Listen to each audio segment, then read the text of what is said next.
ถึงจุดเกิดเหตุซึ่งเป็นแยกไฟแดงรถเบรกบ่อยู่ก็เลยจนกวาดรถที่จอดติดไฟแดงอยู่ก่อนที่รถจะทับกับรถเก๋งกันหน้านะพอดีที่จอดติดไฟแดงอยู่โดยรถเก๋งดังกล่าวนี้มาด้วยกัน3คนคือพ่อแม่และลูกครอบครัว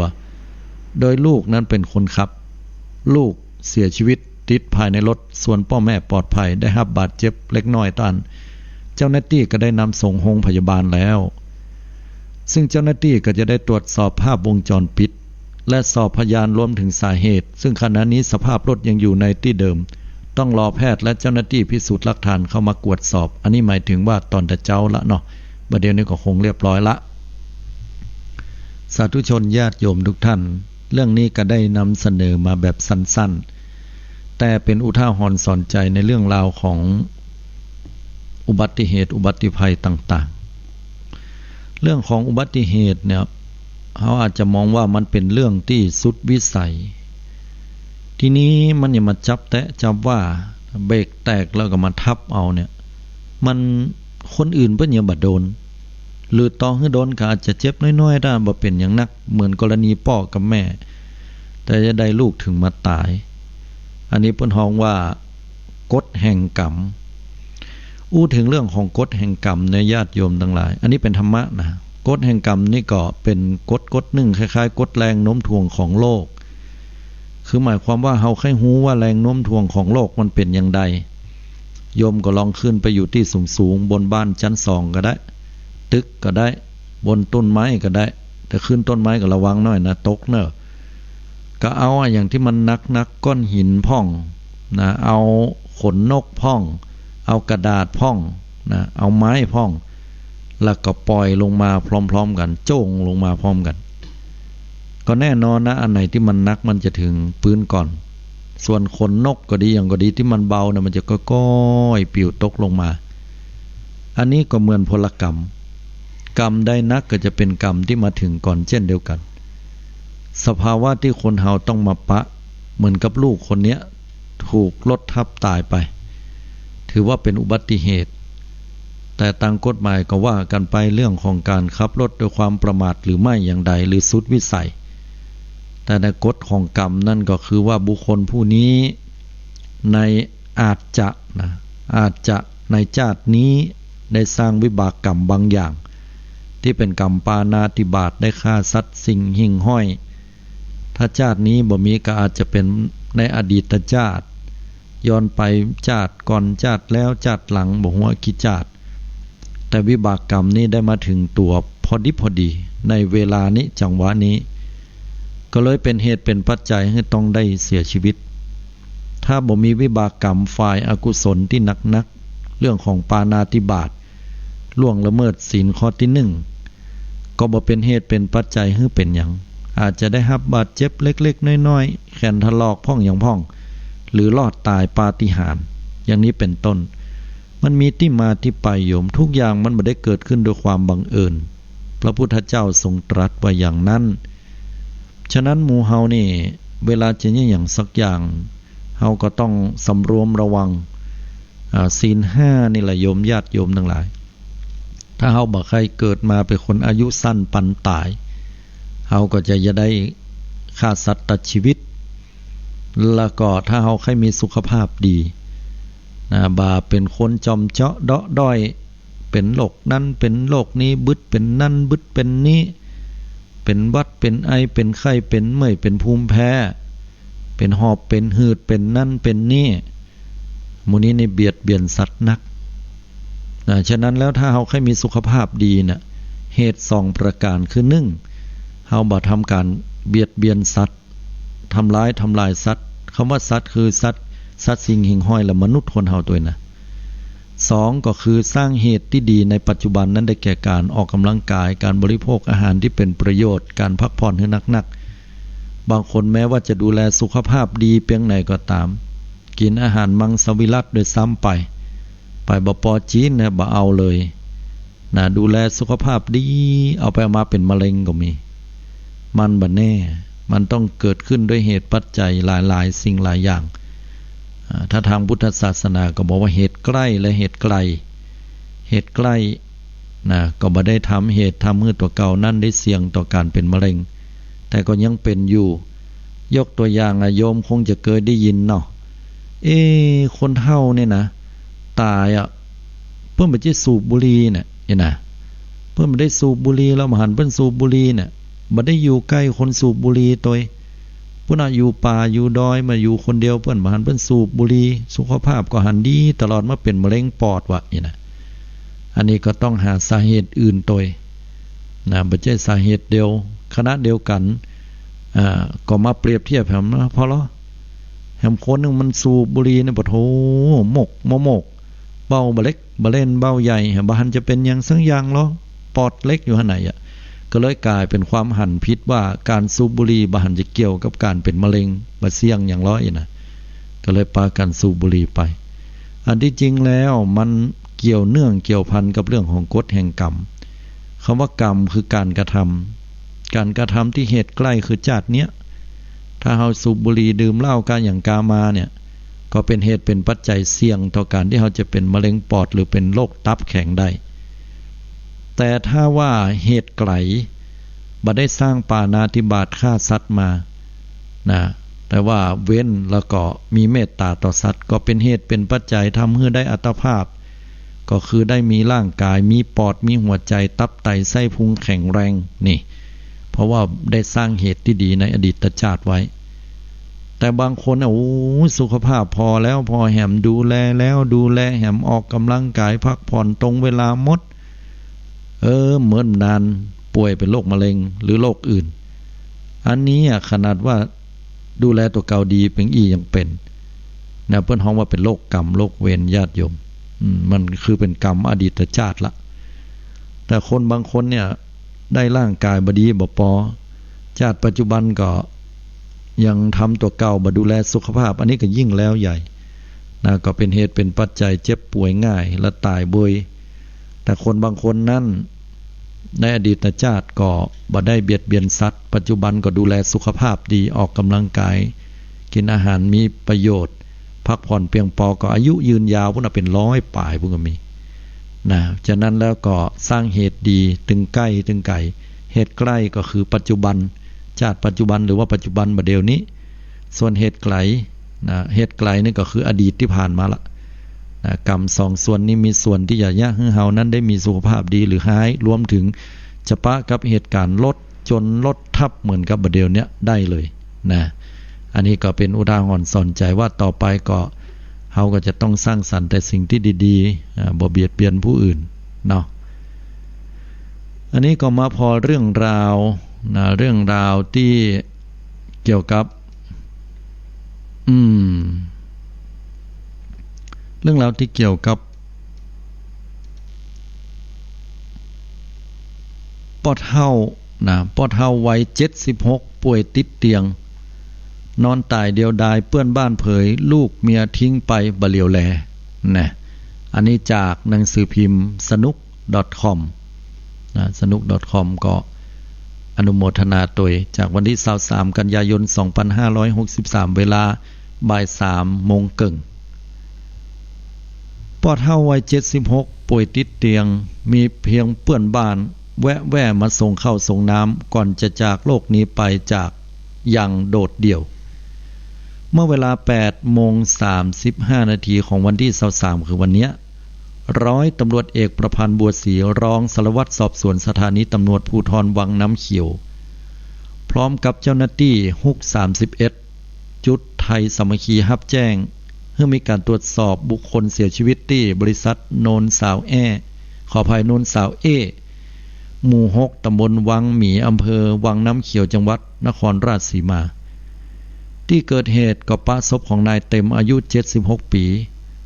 นอนเสียชีวิตหรือว่านอนตายอยู่ในบ้านปูนจันเดียวบ่มีเลขที่และบ่มีเอกสารติดตัวจากการสอบถามเพื่อนบ้านก็อู้ให้ฟังบอกว่าคนตายนั้นก็ได้อาศัยอยู่บ้านหลังนี้มาหลายปีละโดยบ้านสร้างจากบ้านคนที่มีจิตศรัทธากำนันพ่อหลวงบ้านช่วยกันสร้างที่อยู่ที่อาศัยให้กับผู้ยากไร้และคนตายเป็นผู้ป่วยติดเตียงทำตัวนะบ่มีลูกบ่มีหลานมาเลี้ยวแลจะมีเพื่อนบ้าน ที่หันอกหันใจกับปากันแวะเวียนเอาเข้าเอาน้ำมาให้มาป้อนมาปั่นให้แล้วก็มีองค์กรการกุศลต่างๆเข้ามาดูแลเป็นครั้งเป็นเตื้อเป็นคราวแต่บ่ได้ดูแลกันเป็นแต่เป็นว่าเพื่อนบ้านก็ยังบอกว่าคนตายก็มีลูกสาวอยู่1 คนแต่ออกไปอยู่ที่อื่นพร้อมกับแม่ซึ่งเป็นภรรยาของคนตายแต่บอกหัวไปไหนกันนะเจ้าวันนี้ตัวเก่าก็ได้นำเอาเข้ากับน้ำมาดูแลแล้วก็ป้าว่านายเต็มในก่อนนอนแข่งตายกึกเดิกอยู่ฮะนะบัดท่วงบัดติงก็เลยโทรแจ้งเจ้าหน้าที่ให้มากวดสอบล่าสุดเจ้าหน้าที่กู้ภัยฮุก31ก็ได้นำห้างคนเสียชีวิตส่งชันสูตรหาสาเหตุที่โรงพยาบาลวังน้ำเขียวต่อไปทั้งนี้ชาวบ้านก็ได้มาบอกว่าจะช่วยกันจัดงานศพก็โดยมีการสวด1 คืนแล้วก็เผาแต่ก็รอญาติมาเซ็นรับศพจึงจะนำไปบำเพ็ญกุศลได้ต่อไปอันนี้ก็เป็นเรื่องราวของปัญหาผู้สูงวัยที่สังคมไทยเฮาได้ปะกันละบัดเดี๋ยวนี้เริ่มเข้าสู่ปัญหาภาวะผู้สูงวัยกันละคำว่าปัญหาผู้สูงวัยอันนี้ก่อนจะอู้ถึงเรื่องนี้เนาะก็คือญาติโยมคือว่าคนเฒ่าตั้งแต่อายุ60 ปีขึ้นไปเนี่ย70 80 90เนี่ยมันมีนักกว่าจำนวนคนที่เกิดมามันมีจำนวนอุ้ยง่ายคือจำนวนเกิดน้อยกว่าจำนวนคนแก่เนาะเมื่อมันเกิดมาแล้วเนี่ยเราอ่อนมันมีจำนวนน้อยต่อมาเนี่ยในอนาคตไปติ๊กๆไปปลายหน้าเนี่ยภาษีที่คนหนุ่มเขาทำงานรัฐจะต้องเจียดภาษีเหล่านี้เพื่อที่จะมาเป็นภาษีเปิ้นฮ้องว่าเบี้ยยังชีพเนี่ยที่โยมเขารับเนี่ยอันนี้ก็มีส่วนนะก็จะเป็นคุณภาพชีวิตอย่างหนึ่งที่คอยช่วยเหลือหมู่เฮาเนี่ยมันก็จะน้อยลงไปตามนั้นหรือไม่อย่างใดนั่นก็ขึ้นอยู่กับองค์ประกอบหลายอย่างตัวแต่ที่แน่ๆคือมันเป็นปัญหาตรงที่หำอย่างหนึ่งก็คือว่าลูกเต้าบ่ค่อยมีเวลาให้กับพ่อแม่จะไปว่าลูกเต้าบ่มีเวลาละพิษมันก็บ่ใช่ฮะเมาะเพราะว่ามันเป็นเรื่องราววิถีชีวิตของคนยุคสมัยตะกอนกับยุคสมัยบัดเดียวมันเป็นช่องว่างระหว่างไปหะละเพราะว่าสังคมไทยเฮามันเปลี่ยนแปลงสังคมตะกอนเป็นสังคมเกษตรสังคมอุตสาหกรรมที่เฮาปากันเนี่ยให้ใส่สวนใส่นารับจ้างกันไปตกแมลงกับปากันปิกปอกบ้านตมาจำภาพตอนเป็นละออนได้จูงควายเข้าบ้านเข้าแหล่งละมีหอกเสียงดังล็อกแลกกันแล้วก็เฮาก็อาบน้ำอาบตากินข้าวกินน้ำตกเมื่อคืนก็ปากันนั่งยังตันใจโกมอยู่นะโยมกันไปกันมาก็สะบึดกระดับไฟกันรับอยู่ด้วยกันพ่อแม่ลูกครอบครัวไผครอบครัวมันแต่ญาติโยมทั้งหลายสมัยบัดเดียวเนี่ยละอ่อนบัดเดียวมันแตกต่างกันไปละวิถีชีวิตเขาจะทำงานเอาเมื่อคืนเป็นเมื่อวันเอาเมื่อวันเป็นเมื่อคืนคือความหมายก็คือว่าเขาชอบจะแยกการกันเมื่อคืนเพราะว่าอาจจะได้เหตุผลว่ามันดักก็ได้หรือว่ามันมีสมาธิดีแล้วพอเวลาตื่นเตื้อนึงเนี่ยเขาจะตื่นประมาณราวๆสัก 9:00 น 10:00 นบางคนตื่นเที่ยงวันแล้วก็รับดึกบ่ต่ำกว่าเที่ยงคืนอย่างนี้เป็นต้นก็เลยเป็นเหตุเป็นปัจจัยให้เขาจะต้องแข่งขันกับคนทั้งหลายเนี่ยเพื่อที่จะได้มาซึ่งเงินทองการค้าขายสมัยบัดเดียวญาติโยมมันไม่ได้เป็นนั่งค้าขายกันที่กาดมั่วครัวแรงอันนี้ก็เป็นรุ่นแม่อุ้ยแม่ป้ารุ่นของคนอายุ40อัพขึ้นไปทางนั้นน่ะแต่คนรุ่นใหม่สมัยบัดเดียวแต่เนี่ย40ลงมาเนี่ยบวกลบก็ตามเขาจะกล้าจะขายกันทางออนไลน์การค้าขายออนไลน์ก็คือขายทางอินเทอร์เน็ตเพิ่นฮ้องว่ามีการ์ดใหญ่การ์ดหนึ่งที่ชื่อว่าLazadaนี่เป็นการ์ดเหมือนกับการ์ดที่เฮาไปอย่างใหญ่เนี่ยเฮาแค่ได้อย่างเฮาก็ไปซื้อหั่นแต่ Lazada นะเปิ้นเฮาบ่ต้องได้เดินไปแอวเพียงแต่ว่าคุณเข้าไปในอินเทอร์เน็ตมันจะมีในหั่นหมดเลยไผแค่ได้อย่างเปิ้นก็เอาภาพคือพอตึงภาพที่นิ่งภาพเคลื่อนไหวแล้วก็โทรสั่งกันก็ดีหรือว่ามีการชำระเงินกันด้วยลักษณะของบัตรเครดิต บัตรเดบิตหรืออื่นๆใดก็แล้วแต่เปิ้นฮ้องว่าทำธุรกรรมทางการเงินก็เป็นลักษณะเนี่ยฮะละคนบัดเดียวนี้ก็เลยแข่งขันกันลักษณะแบบนี้เป็นเหตุเป็นที่มาของส่วนหนึ่งก็คือว่าบ่มีเวลาให้ซึ่งกันและกันต้องแข่งขันก็เลยทำให้มีการพ่อแม่หรือว่าคนหนุ่มเนี่ยจะมีช่องว่างอยู่ถึงกันถ้าถามว่าเขาฮักพ่อแม่ก็เขาฮักพี่น้องเขาก็ฮักนะเพียงแต่ว่ามันบีบสังคมปัจจุบันบีบให้เขาจะต้องทำอย่างนั้นขณะเดียวกันพ่อแม่ก็ยิ่งแก่ยิ่งเฒ่าก็ยิ่งเหมือนละอ่อนต้องการดูแลเอาใจใส่จากลูกหลานตานเต้าบางครั้งเนี่ยคนหนุ่มคนก่ำบ่เข้าใจคนเฒ่าบางครั้งคนเฒ่าก็จู้จี้พ่องเป็นธรรมดาลูกเต้าก็เอ็กปัดใส่อย่างเงี้ยพอเอ็กปัดเข้าใส่เนี่ยความน้อยเนื้อต่ำใจมันเกิดขึ้นละเพราะว่าบาแหงก็ดีเงินทองที่หาจะได้ก็ดีหรือล้วนแล้วแต่สติปัญญาเนี่ยมันจัดยิ่งไปกว่านี้บ่มีละเสมือนดังตะวันที่ใกล้จะตกลาลับไปเนี่ยยังก็บ่ได้ลูกก็บ่ฟังก็เก็บความน้อยอกมองใจไว้อันนี้ก็เป็นปัญหาส่วนหนึ่งเพราะฉะนั้นแล้วเกิดช่องว่างระหว่างเกิดขึ้นก็เมื่อย้อนเข้ามาเรื่องนี้ก็คือคนเฒ่าที่โด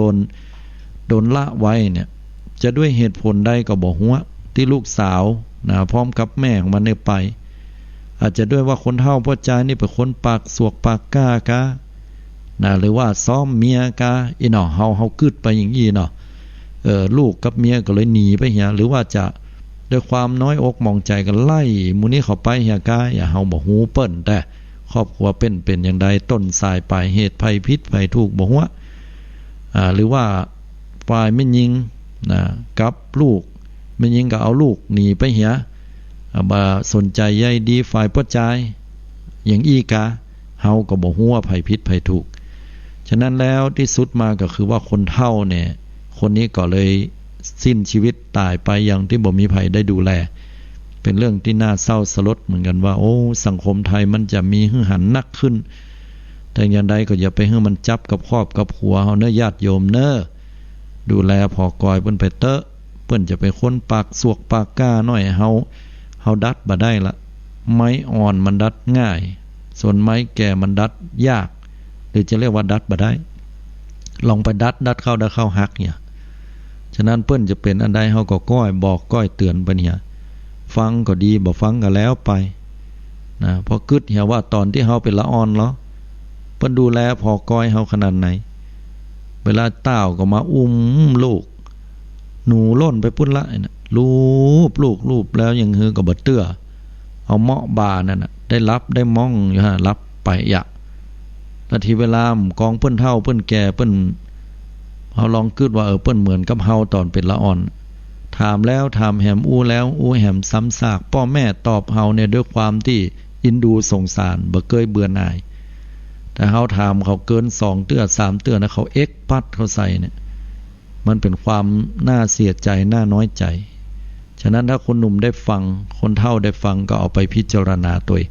เรื่องราวเหล่านี้มันเป็นเรื่องราวของความกตัญญูกตเวทิตาธรรมธรรมะข้อนี้นะกตัญญูฮู้กุลของเปิ้นพ่อแม่กตเวทิตาธรรมตอบแทนเปิ้นเพราะฉะนั้นจะไปละไปขว้างเนาะเป็นลูกถือว่าพ่อแม่เป็นพระพรหมของลูกเป็นพระอรหันตเจ้าของลูกกราบคนอื่นกราบได้ไหว้คนอื่นไหว้ได้แต่ไหว้พ่อไหว้แม่บ่ได้ก็บ่ต้องไปกราบไปไหว้คนอื่นละฉะนั้นจะต้องเริ่มที่พ่อที่แม่ของเฮาดูแลพอกอยเปิ้นให้ดีที่สุดจนสุดความสามารถของเฮานั่นถือว่าเฮากตัญญูกตเวทีผลบุญนี้ก็จะทรงอยู่ให้กับลูกหลานที่มีความกตัญญูกตเวทีตกน้ำบ่ไหลไฟลามบ่ไหม้ความหมายก็คือคาดแคล้วต่อทุกสิ่งบอกว่าจะเป็นอุบัติเหตุบอกว่าจะเป็นเรื่องของหน้าที่การงานการเงินนะฉะนั้นก็ขอฝากให้กับศรัทธาญาติโยมไว้ณที่นี้โดยเนาะเรื่องราวนี้เอามาพอแหมเรื่องสุดท้ายกันละกันเนาะเวลาก็ว่ากันไปตามเหตุตามปัจจัยที่จริงก็มีหลายเรื่องอยู่วันนี้ก็จะได้เปิดโอกาสให้ศรัทธาญาติโยมเนี่ยได้มาอู้จากันตั้งแต่ต้นๆเนาะเวลาเอามาเรื่องดีๆพวกเราเมื่อใดก็มีข่าวเรื่องบดีทั้งนั้นนะเนาะบ่ม่วนใจได้ มาพอเรื่องราวดีๆจากหนังสือพิมพ์คมชัดลึกฉบับวันพุธที่23กันยายน2563เวลา 21:22 นาทีขออภัยตัวเวลาตัวใดเนี่ยบัดเดี๋ยวนี้มัน 21:22 เนาะเอาเข้าสู่เนื้อหาเลยแล้วกันพาดหัวข่าวขึ้นมาบอกว่าตั๊กบงกฎเดี๋ยวต้องบอกไว้ก่อนตั๊กบงกฎนี่ก็คือนักแสดงดารานักแสดงนางแบบเนาะตั๊กบงกฎโพสต์อัปเดตข้อมูลหลังไปอุทิศร่างเป็นอาจารย์ใหญ่เจ้าเน็ตห่วมอนุโมทนาบุญบอกว่าสวยแถมใจบุญนี่นะนับเป็นเรื่องราวที่ดีที่หลายคนให้ความสนใจเป็นอย่างนักเมื่อตั้งด้านตั๊กบงกฎคงมาลัยโพสต์รูปภาพบัตรประจำตัวผู้อุทิศร่างเพื่อการศึกษากับการมอบร่างของตัวเก่าให้เป็นอาจารย์ใหญ่ให้กับนักศึกษาภาควิชากายวิภาคศาสตร์หรืออนาโตมีเนี่ยนะคณะวิทยาศาสตร์มหาวิทยาลัยมหิดลผ่านทางอินสตาแกรมส่วนตัวโดยเรื่องราวนี้ถูกเปิดเผยผ่านทางอินสตาแกรมส่วนตัวเมื่อวันที่22กันยายน2563ที่ผ่านมาโดยมีข้อความระบุไว้ว่าตัวเก่านั้นก็ได้แจ้งไปอัปเดตยังบ่ได้ไปทำเรื่องผู้แจ้งการเสียชีวิตเลยเพราะตอนนั้นแม่ยังอยู่ที่นี่ต้องให้ลูกผู้เป็นลูกเนี่ยแจ้งแทนหวังว่าลูกจะบ่เปลี่ยนเจตนารมณ์ของแม่นะครับอันนี้เป็นเรื่องราวที่ตั๊กบงกฎได้บอกให้กับลูกไว้ว่าตัวเก่านั้นได้บริจาคร่างกายว่าอย่างนั้นพร้อมกับได้โพสต์เพิ่มเติมรูปภาพไว้ของตัวเก่าบอกว่าบริจาคเนี่ยเกิดขึ้นด้วยความตั้งใจของตัวเก่านี่มาเมินละนะแต่ก็ไม่ได้บอกให้ไผแล้วก็มีความตั้งใจที่จะตานร่างของตัวเก่าเนี่ยให้เป็นนาบุญพระอานิสงส์ก็เพื่อหวังบุญหวังกุศลในชาติหน้าจะได้เกิดมาเป็นคนงามเหมือนกับชาติเนี้ยนะอันนี้เป็นเรื่องราวที่ดีๆของตั๊กบงกฎคงมาลัยซึ่งเป็นบุคคลผู้ที่เรียกว่าเป็นนางแบบและเป็นนักแสดงดารานักแสดงที่มีหน้าตาอันงดงามก็ขออนุโมทนาสาธุกับบุญตัวเนาะหลายๆคนนะมาอู้ถึงเรื่องของการอุทิศร่างกายเป็นอาจารย์ใหญ่ทีนี้จะอู้ให้ศรัทธาญาติโยมฟังเห็นหน่อยนะเพราะว่าหลายๆคนคงเคยได้ยินในเรื่องของการบริจาคร่างกายเนาะก็คือว่าต่างโรงพยาบาลนะบางโรงพยาบาลต้องใช้คำว่าบางโรงพยาบาลอย่างภาคเหนือของเฮานี่ก็มีหลายอยู่แต่ว่าลักๆก็อย่างโรงพยาบาลมหาราชนครเชียงใหม่นะหรือว่าโรงพยาบาลสวนดอกเปิ้นก็ฮับสำหรับผู้ที่บริจาคร่างกายถามว่าตายไปแล้วเนี่ยเปิ้นจะเอาร่างของเฮาไปไหนนะเปิ้นก็ต้องเอาไปที่โรงพยาบาลนะแล้วก็เปิ้นก็เอาไปประกอบพิธีขอขมาอภัยเสร็จแล้วเปิ้นก็จะนำเอาร่างกายของเฮาเนี่ยไปทำในส่วนของเพื่อไปเป็นอาจารย์ใหญ่คำว่าอาจารย์ใหญ่ก็คือว่าเป็นครูสอนนักศึกษาแพทย์นักศึกษาแพทย์หรือว่าหมอคนที่จะมาเป็นหมอเนี่ยเพิ่นจะได้ศึกษาพอร่างกายเฮาเป็นยังไงตาเป็นยังไงหูเป็นยังไงตับไตไส้ปอดสรีระร่างกายเพิ่นจะต้องผ่าตัดยังไงพ่องอันไหนอยู่ที่ไหนแบบไหนยังไง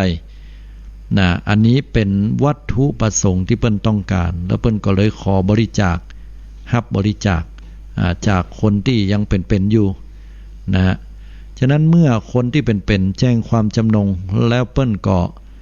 ได้ให้ไปกรอกข้อมูลเฮาก็กรอกข้อมูลแจ้งความประสงค์ไว้แล้วบอกกับลูกกับเต้าลูกหลานตานเต้าหรือคนใกล้ชิดเพื่อนฝูงมิตรแก้วสหายคำว่าข้าตายเมื่อใดก็ให้โทรไปหาเปิ้นเว่ยเรียบร้อยแล้วก็เอาให้เปิ้นมาเอาข้าไปภายใน24ชั่วโมงเนี่ยหรือว่าก่อนยิ่งดีนะเพราะว่าถ้าตายไปแล้วนี่ส่วนไหนที่เปิ้นจะใจได้เปิ้นก็เอาไปใจต่อเช่นตับไตไส้พุงก็ดี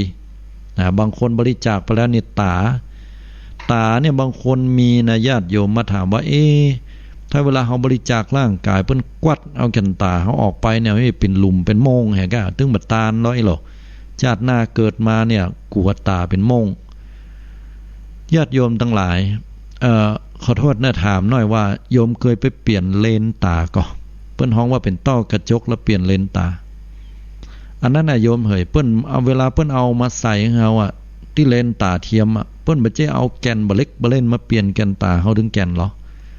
อันนั้นนะฮะตอนที่เฮาตายเปิ้นก็เอาเลนตาเฮาหมดอันเนาะน้อยเดียวมาน่ะไปเปิ้นบ่ใช่ไปควัดตาออกหมดลูกไปเข้าใจผิดต่อเฮือจะควัดไปก็ตามเฮาก็บ่ใช่ได้เอาไปตัวชาติหน้าหรอเต็มว่าเฮาจะยันใดก็ตามก็ต้องผ่านไฟอยู่ดีนะไฟก็ต้องไหม้เฮาอยู่ดีนั่นแหละญาติโยมก็ต้องสลายล่างดีกว่าก่อถ้าเฮาจะเอาตับไปให้กับคนอื่นนะที่เปิ้นตับไว้เปิ้นยังจะต้องมีประโยชน์นะลูกหลานตานเต้าเปิ้นยังจะรอเปิ้นอยู่ยะรอป้อเน้อรอป้อใครคือป้อมีตับใหม่เนาะความหวังป้อจะมีชีวิตได้เลี้ยงลูกแหมนะได้อยู่พอลูกพอเต้าความสำเร็จหรือบางคนก็ลูกเต้ากำลังห้ำเฮียนได้ดูภรรยาป้อแม่แหมยะเฮาได้ไปต่อชีวิตเปิ้นเอาโยมถ้าเป็นเฮาเหรอ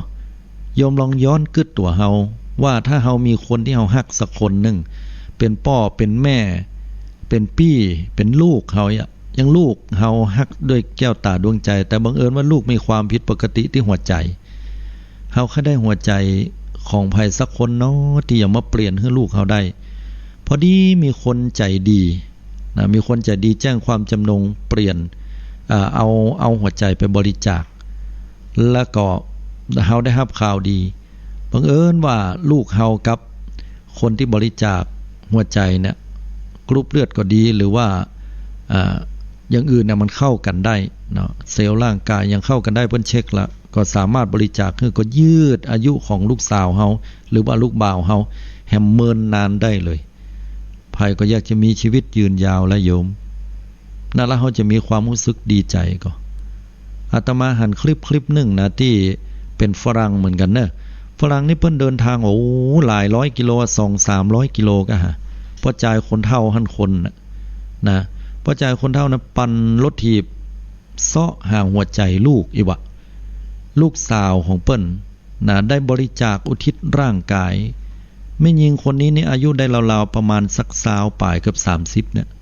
บริจาคหัวใจบริจาคร่างกายแล้วมีหัวใจด้วยได้เอาฮื้อกับโรงพยาบาลที่หนึ่งพอดีตายด้วยอุบัติเหตุเมื่อทางชันสูตรพลิกศพเปิ้นมาแล้วเปิ้นก็แจ้งนะปรากฏว่าหัวใจเนี่ยยังใช้ประโยชน์ได้แล้วก็ทางโรงพยาบาลก็แจ้งไปกับผู้ที่ต้องการนะเปิ้นใส่หัวใจเทียมไว้ผู้ที่ต้องการจะได้หัวใจแต้นี่ไปเนี่ยลองมาพอแล้วว่ามันเข้ากันได้ก็เซลล์ปรากฏว่ามีป้าจายคนหนึ่งเนี่ยได้นะจากนั้นแล้วนะก็บ่รอจ้าตั้งหมอแพทย์และพยาบาลก็ปากันเนี่ยเปลี่ยนหัวใจให้ป้าจายคนนี้แล้วพักฟื้นอยู่ระยะหนึ่งก็สามารถจะใช้ชีวิตปกติได้ฝ่ายป้อของละอ่อนแม่หญิงคนนี้เนี่ยที่ได้บริจาคหัวใจเนี่ยเดินทางไกลเป็น200-300 กิโลปั่นรถถีบนะเพื่อที่จะมาฟังหัวใจลูกสาวเพราะพอมาถึงปุ๊บเนี่ยร่างนั้นบัดเจ็บเป็นร่างของลูกสาวละแต่เป็นร่างของพ่อจายคนหนึ่งวัยกลางคนกำยำด้วยความที่กึดเติงหาลูกสาวฮักลูกสาวบอกว่าขอกอดได้ก่อเมื่อระหว่างที่เข้าไปกอดนั้นฟังหัวใจที่เต้นอยู่เนี่ยเป็นหัวใจของลูกสาวเหมือนกับได้กอดลูกสาวเพิ่นก็น้ำหูน้ำตาไหลลงมาด้วยความกึดอะไรฮักลูกสาวของตัวเก่าที่เป็นลูกสาวคนเดียวแล้วก็ลูกสาวตัวเก่าเป็นลูกสาวที่เสียสละให้ชีวิตใหม่กับคนอื่นโอ้เปิ้นตบมือกันเปิ้นแซ่ซ้องสรรเสริญนะถือว่าเป็นบุคคลที่น้อยคนนักญาติโยมจิตใจของคนเหล่านี้เป็นจิตใจที่สูงส่งเป็นจิตใจที่อยากจะต่อชีวิตผู้อื่นเกิดมาแห่มชาติเนี่ยโยมอายุยืนยาวแน่นอนแห่มชาตินึงจะมีความสวยสดงดงามเป็นที่ฮักเป็นที่ยินแปลงของคนอื่นโอ้เรียกว่าอานิสงส์ผลบุญบ่ได้ชาติเดียวนะ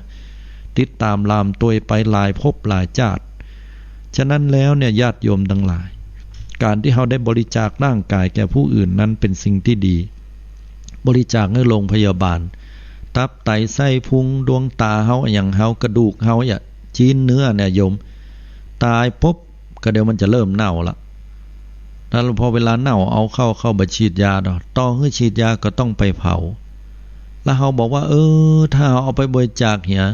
ชาติหน้าเกิดบ่มีตาบ่มีแขนบ่มีตับเลยนะโยมถ้ามันบ่มีมันก็ตายนั่นน่ะก็โยมเอ้ยบ่มีหัวใจไม้มันก็ตายนั่นก็มันไปเป็นคนแล้วต่อให้เฮาบอกว่าควัดไปเห็นแล้วมันจะเป็นโมงก่อนถ้าเวลาเฮาเอาไปเผาเหรอถ้าเฮาก็ไปมีเฮาเกิดมาก็ดำขี้ตี้แบบนี้มันก็ฉะนั้นแล้วมันเป็นกรรมกึศที่หันพิษบ่ถูกต้องแต่การฮื้อในกโยมมันจะได้นะภัยที่ฮื้อดวงตาแล้วคนนั้นคนจะเป็นคนที่มีดวงตาอันงดงามเหมือนอภัสราตาหวานนะเหมือนเพชรลาชาวราชเนี่ยเป็นดาราที่ตาหวานแน่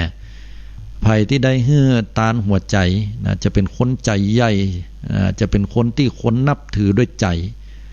ภัยจะยกย่องว่าโอ้นับถือใจเลยด้วยใจนะคารวะแล้วก็อยู่ในใจของคนเหล่านั้นซื้อใจได้ว่าอย่างนั้นภัยที่บริจาคในส่วนของไตนี่ฟอกเนาะไตนี่ฟอกเลือดไตนี่ฟอกเอากรองเอาสิ่งที่เป็นของสกปรกเนาะก็ถือว่าบุคคลผู้นั้นจะมีแต่สิ่งที่ดีงามเข้ามาสู่ชีวิตตลอดเลยจะมีคนคอยป้องกันปกป้องดูแลตัวเก่าบอกว่าเรื่องร้ายเรื่องดีอย่างก็แล้วแต่ชีวิตมีแต่ความสุขความเจริญภัยที่บริจาคเลือดเนี่ยอยู่ในร่างกายวนเวียนในร่างกายนี้ตลอดถ้าบ่มีเลือดเฮาก็ต้องตายสังเกตคนที่เสียเลือดนักเลยช็อกแล้วก็ตายเพราะนั้นเลือดเนี่ยวนเวียนอยู่ในร่างกายก็จะมีแต่คนที่ดีๆวนเวียนเข้ามาสู่ชีวิตของเฮาแล้วก็เป็นนำพาให้เฮานั้นมีความสุขความเจริญฉะนั้นแล้วเนี่ยภัยที่บริจาคร่างกายให้กับโรงพยาบาลได้เป็นประโยชน์เนี่ยอนุโมทนาสาธุแต่ละโยมจะได้สิ่งดีๆไปแห่มนักจะได้ต่อชีวิตคนไปแห่มนักจะได้เป็นประโยชน์ให้นักศึกษาแพทย์เพื่อได้ศึกษาเอาไปรักษาคนแห่มนักบุญเฮาก็จะเกิดทุกครั้งทุกภพทุกชาติไปญาติโยมทั้งหลายฉะนั้นก็ขออนุโมทนาตัวเนาะคุณธรรมข้อนี้นั่นก็คือทานนั่นเองเป็นเรื่องการทานเงินคำกำก้าแก้วแหวนแสน